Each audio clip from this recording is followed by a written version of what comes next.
ছাত্ৰ ছাত্ৰীসকল আজি মই তোমালোকৰ ক্লাছ 6 মেথমেটিক্সৰ চেপ্টাৰ 4 এক্সাৰসাইজ 4b টো মই কৰাই দিম। চোৱা ইয়াৰ আগৰ 4a এক্সাৰসাইজটো মই কৰাই দিছো, তোমালোকে এই ভিডিঅ'টোৰ ডেসক্ৰিপচনত সেইটো লিংক পাই যাবা। চোৱা এতিয়া কোৱেশ্চন 1ত আমাক কি কৈছে, চোৱা add on the number line. চোৱা নাম্বাৰ লাইনত পৰা এইটো কি কৰিব লাগে, 3 + 7 যোগ কৰিব লাগে ন, 4 + 8। সো আমিতো এনেকে এইটো কিমান সহজে আমি যোগ কৰিব পাৰিম, ইয়াত হৈ যাব 10 12 আৰু ইয়াত কিমান 7, কিন্তু আমাক এনেকে কৰিব দিয়া নাই, আমাক কৈছে চোৱা নাম্বাৰ লাইন মানে কি, সংখ্যা ৰেখা। ইয়াত অসমীয়াটো চোৱা এবাৰ, চোৱা নাম্বাৰ লাইন মানে সংখ্যা ৰেখা। চোৱা এইটোক আমি কি বুলি কওঁ, সংখ্যা ৰেখা ন, সংখ্যা ৰেখা এইটো। সো মই বুজাই দিম সংখ্যা ৰেখা কি। চোৱা প্ৰথমে চাই লোৱা যে সংখ্যা ৰেখাটো কি ষ্টুডেন্টস, এইটো ইম্পৰ্টেন্ট। চোৱাচোন ষ্টুডেন্টস, এইটো কয় নাম্বাৰ লাইন। চোৱা এইটো হল এটা নাম্বাৰ লাইন, য'ত নেকি কি আছে আমাৰ, চোৱা যদি তাৰ ৰাইট সাইডত চোৱা তেন্তে তুমি চাবা যে ইয়াত সদায় কি তোমাৰ স্বাভাৱিক সংখ্যা বা এইকেইটা কি যুগ্ম সংখ্যা, পজিটিভ নাম্বাৰ, আৰু লেফট সাইডত কি থাকিব, নেগেটিভ নাম্বাৰ। সো ইয়াত পূৰ্ণ সংখ্যাও আছে, ইয়াত কি আছে হোল, তাৰপিছত হোল নাম্বাৰো আছে, নেচাৰেল নাম্বাৰো আছে ন, নেগেটিভ নাম্বাৰ, পজিটিভ নাম্বাৰ, এই গোটেইবোৰ আছে। এইটো আমি লাহে লাহে বুজি থাকিম যে এইটো কি কথা। সো ইয়াত কৈছে যে নাম্বাৰ লাইনৰ সহায়ত আমাৰ কি উলিয়াব লাগে, ইয়াত যোগ কৰিব লাগে। সো আমি কেনেকৈ কৰিম, প্ৰথমটো আমি লাহে লাহে বুজিলো, তাৰপিছত আমি আটাইবোৰ সহজেই পাৰিম। চোৱা এতিয়া 3ৰ লগত কি যোগ কৰিব লাগে, 7ৰ যোগ কৰিব লাগে। তেন্তে প্ৰথমে আমি এটা নাম্বাৰ লাইন বনাই লওঁ। চোৱা এতিয়া চোৱা ষ্টুডেন্টস, আমি নাম্বাৰ লাইনটো আমি অংকন কৰিলো। ইয়াৰ 1ৰ কিমান 1 সলিউশন, যেহেতু আমাৰ বস্তু আছিলে 3 + 7 হ'ব লাগে ন, তেন্তে আমি প্ৰথমে কি কৰিম জানা, আমি প্ৰথমে 7 লৈকে যাম ন, ঠিক আছে। আমি প্ৰথমে 3 লৈকে গ'লো। চোৱা 3 লৈকে গ'লো, এনেকে জাম্প দি 3 লৈকে গ'লো, 1 2 and 3। অ'কে, চোৱা এটা কাম কৰিব, 0ৰ পৰা যাবা তোমালোকে, 0ৰ পৰা, আৰু এইকেইটা কাঠ পেঞ্চিলেৰে লিখিবা, তোমালোকে সদায় কাঠ পেঞ্চিলেৰে লিখিবা। এতিয়া 0ৰ পৰা আমি 3 লৈকে জাম্প কৰিছো, এতিয়া কিমান এড কৰিব লাগে তাৰ লগত, 7, আৰু এতিয়া 7 যোগ কৰি দিয়া। তেন্তে 1 2 3 4 5 6 7, তেন্তে ক'ত যাব, ইয়াৰ পৰা ইয়াৰ লগত যদি তুমি 7 যোগ কৰা তেন্তে 10ত যাব। আৰু চোৱাচোন এইকেইটা যোগ কৰি চোৱা, তেন্তে কিমানলৈকে গ'ল, 10 লৈকে গ'ল ন। তেন্তে আমাৰ এনসাৰটো কি হ'ব, এইটো হ'ল 3 প্লাস এইটো 7 প্লাস কিমান হৈ গ'ল 10। এইটো হ'ল উত্তৰ আমাৰ, এইটো কি হৈ গ'ল আমাৰ উত্তৰ। বুজি পাইছানে এইটো ষ্টুডেন্টস, সদায় 0ৰ পৰা ষ্টাৰ্ট কৰিবা। এতিয়া যদি আমি 2 নম্বৰটো চাওঁ, 2 নম্বৰটো কি আছে আমাক কোৱা, 2 নম্বৰটো দিয়া আছে ক'ত আছিলে, চোৱা 2 নম্বৰটো হ'ল 4 + 8,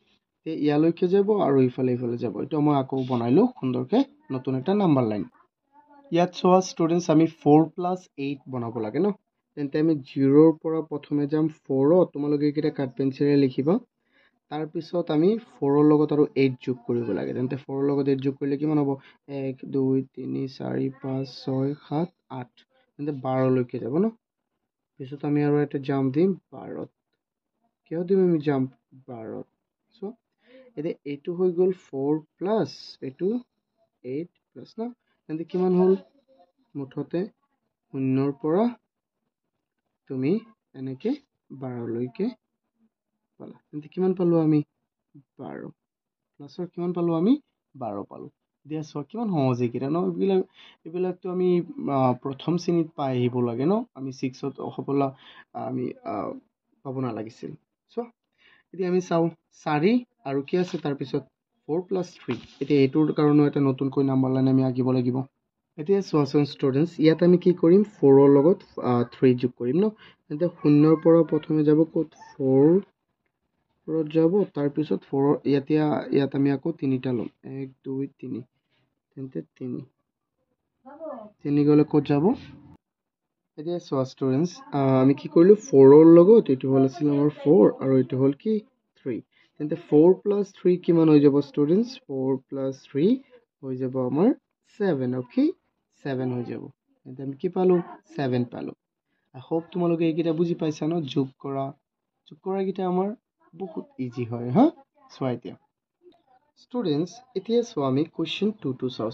ইয়াত কি কৈছে, সাবষ্ট্ৰেক্ট অন দ্য নাম্বাৰ লাইন, কি কৈছে, সংখ্যা ৰেখাৰ পৰা বিয়োগফলবোৰ উলিওৱা। চোৱা এতিয়া বিয়োগটো কৰা মানে বিয়োগফল উলিওৱা বা যিয়ে হওক চোৱা মূল কথাটো হ'ল কি আমি বিয়োগ কৰিব লাগে ইয়াত কি কৰিব লাগে 1ৰ বিয়োগ 5ৰ পৰা 2 বিয়োগ কৰিব লাগে হা চোৱা এইটো যদি কৰিব হয় তেন্তে আমি প্ৰথমে এটা নাম্বাৰ লাইন অংকন কৰিব লাগিব চোৱা যেনে মই ইয়াত প্ৰথমে এটা নাম্বাৰ লাইন অংকন কৰিছোঁ এইটো হ'ল 2 নম্বৰৰ 1ৰ সলিউশন কি কৰিব লাগে 5ৰ পৰা 2 বিয়োগ কৰিব লাগে তেন্তে আমি ইয়াত দিলো 0 1 2 3 তাৰপিছত 4 5 6 7 8 9 আৰু ইয়াত দিলো কিমান 10 চোৱা যেহেতু আমাক প্ৰথমে কি কৈছে যে প্ৰথমে কৈছে তুমি 5ৰ পৰা 2 বিয়োগ কৰা তেন্তে প্ৰথমে আমি 5লৈকে যাওঁ সো আমি প্ৰথমে 5লৈকে গলো 5ৰ পৰা কি বিয়োগ কৰিব লাগে 2 তেন্তে তলত দুটা ঘৰ যোৱা ইয়াৰ পৰা দুটা ঘৰ গলে এক ঘৰ দু ঘৰ তেন্তে 2 বিয়োগ কৰিলে আমি কিমান ক'ত যাব তেন্তে 3ত যাব তেন্তে আমি কি পালো কোৱাচোন ইয়াৰ পৰা এতিয়া তেন্তে আকৌ ইয়াৰ পৰা ইয়ালৈকে আহা তুমি আকৌ ইয়াৰ পৰা ইয়ালৈকে আহা কিমান পাবা এটোৱে হ'ব আমাৰ কি आंसर সো ইয়াৰ পৰা আমি ইয়ালৈকে গলো কিমান পাই গলো সো 2 পাই গলো হয় নহয় সো ইয়াত আছিল 5 ইয়াত আমি কি কৰিলো 3 মাইনাস কৰিলো আমি পালো কিমান 2 পাই গলো আমি কিমান পাই গলো সোৱাচোন ষ্টুডেন্টস 2 পাই গলো এইটো ইমানটো লিখি দিলে হৈ গল সো আই হোপ তোমালোকে বুজি পাইছা এতিয়া সো আমি 2 নম্বৰটো চাও 2 নম্বৰটো কি আছে 8 - 7 ওকে এটো তো আৰু বেছি ইজি হ'ব সলিউশন 8 - 7 সো তেন্তে প্ৰথমে আমি 0ৰ পৰা 8লৈকে যাব লাগিব সো 8 - 7 8 প্ৰথমে 8 তাৰ পৰা কিমানটা মাইনাস কৰিব লাগিব 7টা 1 2 3 4 5 6 7 ন এনেকৈ 7টা মাইনাস কৰিব লাগিব আমি তেন্তে 7টা মাইনাস কৰো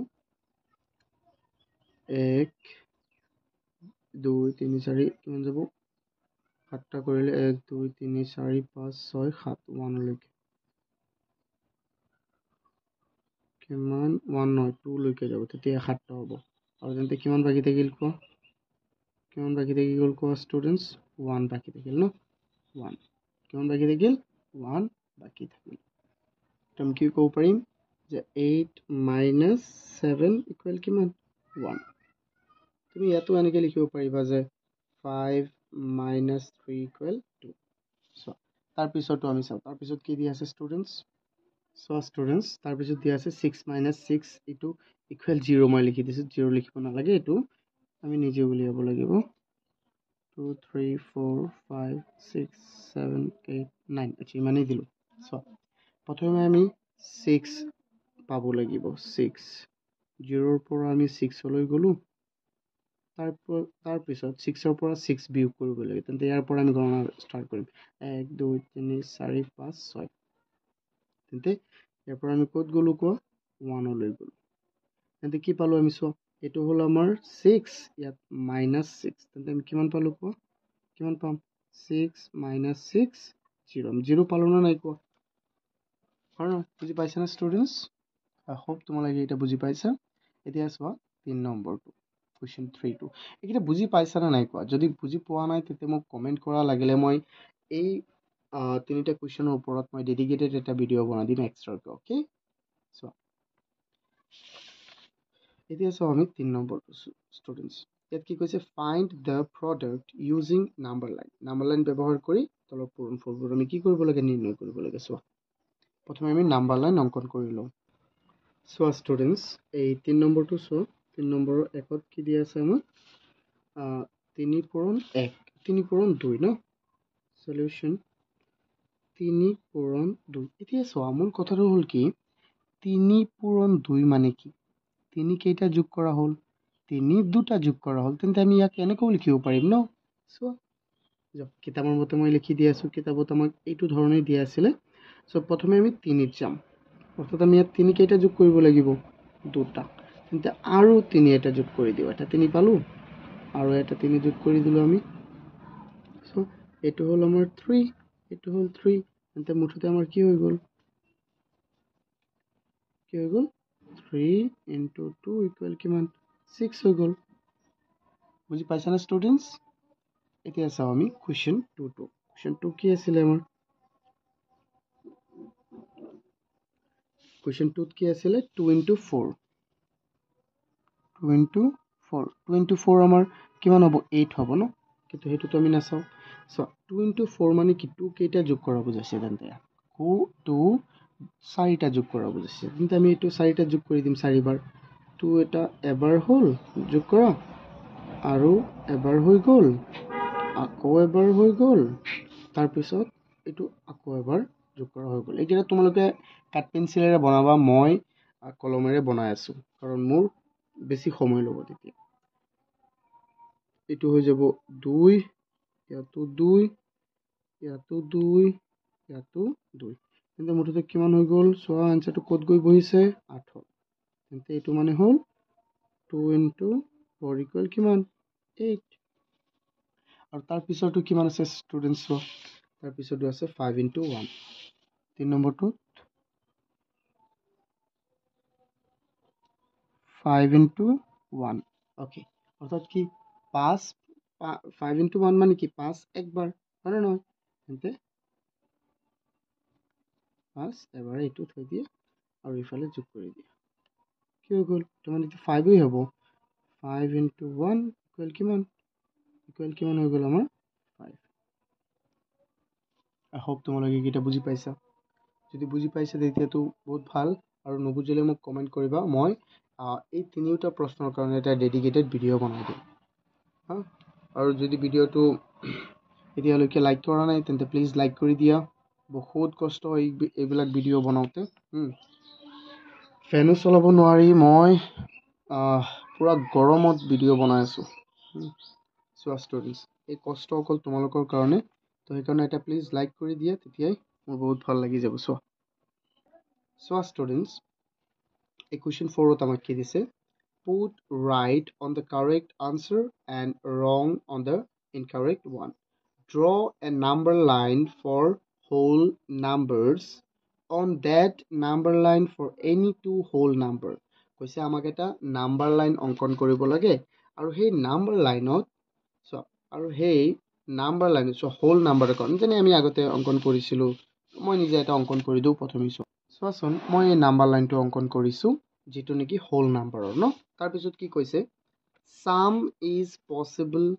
not possible সো হয়তো পসিবল হ'ব নহয় পসিবল নহব মানে যোগ কৰিব পাৰিম নে নোৱাৰিম সো আমি ইয়াৰ যিকোনো দুটা সংখ্যাক যোগ কৰিব পাৰিম নে নাই পাৰিম obviously আমি পাৰিম 1 যোগ 2 কিমান 3 0 যোগ 1 কিমান 1 তেন্তে আমি পাৰিম সো এটো হ'ব yes এটো নহব তাৰ পিছত difference is possible or not so difference আমি উলাব পাৰিম নে নাই 3 আৰু 2 ৰ মাজৰ ডিফাৰেন্স 1 সো 0 আৰু 7 আৰু 7 ৰ মাজৰ ডিফাৰেন্স কিমান হ'ব সো 0 আৰু 7 ৰ মাজৰ পাৰ্থক্যটো হৈ যাব 7 সিম্পল সো আমি এটো পাৰিম এটো হ'ব এটো নহব তাৰ পিছত product is possible or not so product মানে পূৰণফল 1 পূৰণ 2 2 0 পূৰণ 1 0 3 পূৰণ 4 7 হ'ব নে নাই হ'ব সো এটো হ'ব এটো নহব division is possible or not division আমি হৰণ কৰিব পাৰিম নে নোৱাৰিম কেলে সো তুমি এনে 2ক 4 ৰে হৰণ কৰিব পাৰিবা 4ক 2 ৰে হৰণ কৰিব পাৰিবা কিন্তু 0ক তুমি 1 ৰে দি হৰণ কৰিব 1ক 0 ৰে দি হৰণ কৰিব নোৱাৰিবা সো আৰু এইটো 2ক 0 ৰে দি হৰণ কৰিব 0ক 2 ৰে দি হৰণ কৰিব নোৱাৰিবা এনেকৈ হৈ যাব না 2ক 0 ৰে হৰণ কৰিব নোৱাৰিবা সো এটো কি হ'ব not possible to yes হ'ব আৰু এটো wrong হৈ যাব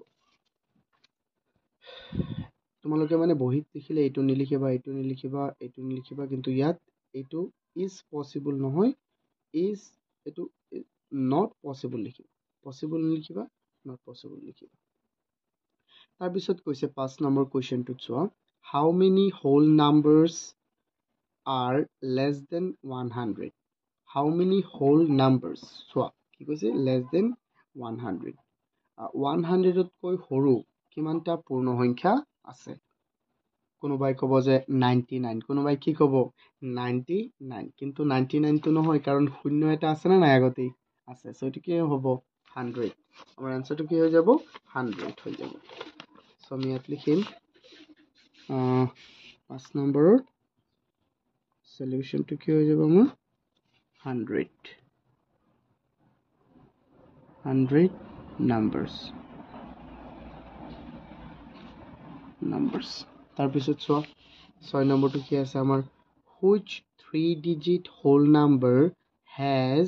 the predecessor as the biggest 2-digit number কি কৈছে তিনিটা অংকৰে গঠিত কোনটো পূৰ্ণ সংখ্যাৰ whole number কোনটো পূৰ্ণ সংখ্যাৰ পূৰ্বপদ বা predecessor দুটা অংকৰে গঠিত আটাইতকৈ ডাঙৰ সংখ্যা চোৱা কৈছে তিনিটা সংখ্যাৰে গঠিত মই বুজাই দিওঁ তিনিটা সংখ্যাৰে গঠিত এনেকুৱা এটা পূৰ্ণ সংখ্যা যাৰ পূৰ্বপদটো আটাইতকৈ ডাঙৰ দুটা সংখ্যাৰে গঠিত সংখ্যা 101 এইটো তিনিটা অংকৰে গঠিত আৰু নহয় চোৱা এইটো তিনিটা অংকৰে গঠিত এই 101 তিনিটা অংকৰে কৈছিলে নাই প্ৰথমে হয় বা 101 নহয় আমি 100ৰো ধৰিব পাৰিম 100 100ৰ পূৰ্বপদটো কি কোৱাচোন 100ৰ পূৰ্বপদ হ'ল 99 আৰু এইটো 99টো দুটা অংকৰে গঠিত আটাইতকৈ ডাঙৰ সংখ্যা হয়নে নহয় হয় সো আমি কি লিখিম সো এইটো কোনটো সংখ্যা which 3-digit whole number has the predecessor as biggest 2-digit number so আমি কি লিখিম ইয়াত 6 নম্বৰৰ সলিউশনটো কি হৈ যাব 100 সেইটো কি হ'ব 100 নম্বৰটো কি হ'ব 100 তাৰপিছত চোৱা 7 নম্বৰটো আমি চাওঁ 7 নম্বৰত আমাক কি দিছে এইটো চোৱা এই কোৱেশ্চনটোত কৈছে question 7ত কৈছে in which of the following pairs of the whole number state which whole number is on the right of the other number on the number line also write them in the appropriate sign এটো কি আছিল চোৱা to less than and greater than চোৱা between them এতিয়া এটো চোৱা ইয়াত কি কৈছে অসমীয়াটো চোৱা তেতিয়া ভালদৰে বুজি পাবা তলৰ প্ৰতিযোৰ পূৰ্ণ সংখ্যাৰ সংখ্যা ৰেখাত কোনটো কাৰ সোঁফালে বহিব আৰু সংখ্যা দুটাৰ মাজত উপযুক্ত কি বহা চিন এই দুটা চিন বহাব লাগে চোৱা 99 আমি জানো ডাঙৰবোৰ সদায় কি বহে ডাঙৰবোৰ সদায় ৰাইট সাইডত বহে সৰুটোতকৈ কোনটো ডাঙৰ এইটো ডাঙৰ সো এইটো ৰাইটত বহিব এইটো ডাঙৰ ৰাইটত ইয়াত আছে এইটো ডাঙৰ ৰাইটত বহিব আৰু ই ডাঙৰ ইউ ৰাইটত বহিব সিম্পল এতিয়া চোৱাচোন ষ্টুডেন্টস আমি একেৰে কেনেকৈ লিখিম 7 নম্বৰ সলিউশন কি আছে প্ৰথমে এ নম্বৰ এ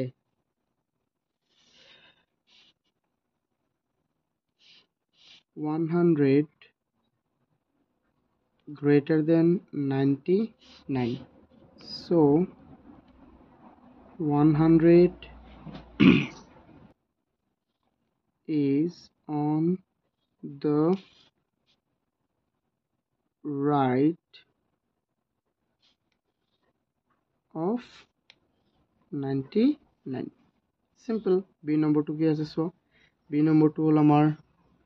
9911 সো আৰু আছে 899 সো এইটো ডাঙৰ 899 তকৈ 911 ডাঙৰ 899 তকৈ so 911 is on the right of 899 তাৰপিছত চোৱা ষ্টুডেন্টস সি নম্বৰটো কি আছে সি নম্বৰটো আছে আমাৰ 0 আৰু কি আছে 1 তেন্তে 0 to সৰু 0 less than 1 সো আমি লিখিম so 1 is on এটো 1 লিখি আছো on হ'ব on the right of 0 তাৰপিছৰটো চোৱা ডি নম্বৰটো ডি নম্বৰত কি আছে 9999 তাৰপিছত আছে 10000 so 10000 ডাঙৰ এইটো সৰু 9999 less than 10000 so আমি কি লিখিম so 10000 is on the right of ইয়াত মই লিখিছোঁ right of 9,999 তাৰপিছত চোৱা এই নম্বৰটোত কি আছে ষ্টুডেণ্টছ ইয়াত আছে আমাৰ 2111 is greater than 1,222 so 2111 is on the right of 1,222 মানে যেহেতু এইটো ডাঙৰ আমি জানো যে নাম্বাৰ লাইনত সদায় ডাঙৰ সংখ্যাবোৰ ৰাইট সাইডত বহিব আৰু সৰু সংখ্যাবোৰ লেফট সাইডত বহিব সো এইকাৰণে আমি এনেকুৱা লিখিছো I hope তোমালোকে এই গোটেইবোৰ বুজি পাইছা যদি বুজি পাইছা তেন্তে প্লিজ ভিডিওটো এটা লাইক কৰি দিয়া আৰু চেনেলটো যদি এতিয়ালৈকে সাবস্ক্ৰাইব কৰা নাই তেন্তে সাবস্ক্ৰাইব কৰি দিয়া Thank you